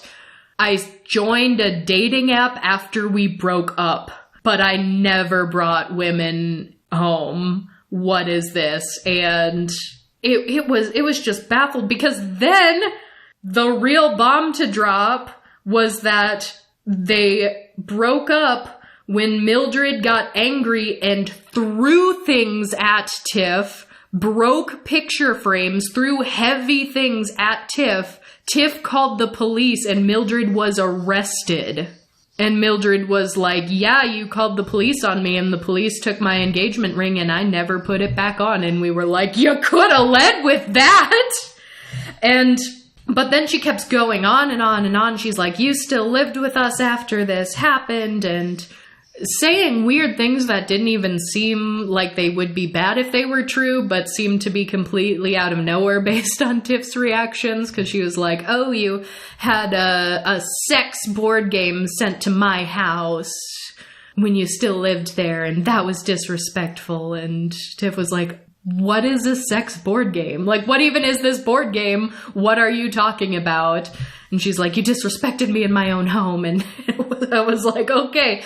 Tiff ended up getting up and leaving the reunion crying, just sobbing, and was like, she said the word gaslighting. She's like, you are gaslighting me. All of this is coming out of the blue. I've never heard any of this. You're making up stories to try to make me look bad and attack me, and got up crying. And then Aussie was the one to speak up first, which surprised me because Aussie is the most conflict-averse one in this entire cast. But Aussie was like, I'm not taking sides, but Mildred just said the word gaslighting, and from my experience, that's how I felt when I was with Mildred in the trial marriage. And we were like, oh no! And so Sam, Aussie's partner, ended up also like getting up and walking out and was like, no, screw this reunion. I'm going to go see if Tiff is okay. And like they also had a camera like following them out. So a camera still ended up sort of catching them outside, where Sam like went and gave her a big hug and was like comforting her. And I was like, that was very cool to do. Because normally if someone ever gets up and walks out of a reunion, it's like the host or a producer or a crew member that's like following after them. But, oh man, that was like, I'm sorry, you can't break picture frames and throw heavy things at someone and then try to make them look like the bad guy, because that's domestic assault. So that was interesting. Aussie and Sam, they went to them last then. They were the only couple left. They were still together. Said their family doesn't know yet, but that they plan to tell them. I think at least for Aussie's family doesn't even necessarily know that they're queer, so that's kind of like a really big conversation to have.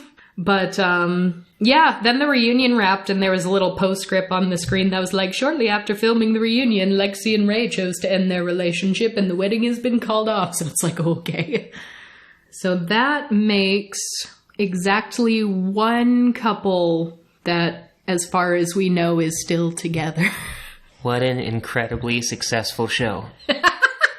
So, yeah, I guess that's all I have to say about that show. I unfortunately will maybe watch another one if they make it. I will not go back and try to watch the straight version again or a different season of it, because time has proved it to be very memorable. But yeah, lots of weird, complicated feelings. It was at times very painful to watch. It really was. But I would say overall, as a consumer, I still kind of would rather watch this than the straight versions of these shows. So I don't know. I'm trying to figure out what to do with that information. Like, I actually had a little bit of fun watching this one at times, even though I was simultaneously disappointed and grumbling. But there are other shows where I'm just like straight grumbling all the time and there's no entertainment value. So, on that note, let us know if you too have watched the Queer Love Ultimatum. I'd be very curious to hear more assessments of the show. And I'm also very curious to know from you all, do you want more queer reality shows? I think for me, where I'm sitting, I want queer reality shows that are like truly queer and not just copy-paste queer relationships into what was clearly designed to be a cishet scenario. Like, in order to make it work in a way that I think would be more beneficial than detrimental, we're gonna need queer producers, queer directors, someone queer to make the very concept of the show, because this was just not quite it. Please, if you would be so kind, give us a little rating, review, or like on whatever platform it is you are listening to us. And tell me what Weird Allo reality show I should cover next. We've already considered doing a part 2 to our first one where we just cover a montage of shows again, because a lot of you seem to like it. So if there's a show that you especially love or especially hate that you would like our opinion on, send us a suggestion and maybe I'll put it on next time I need some trash to binge. Goodbye!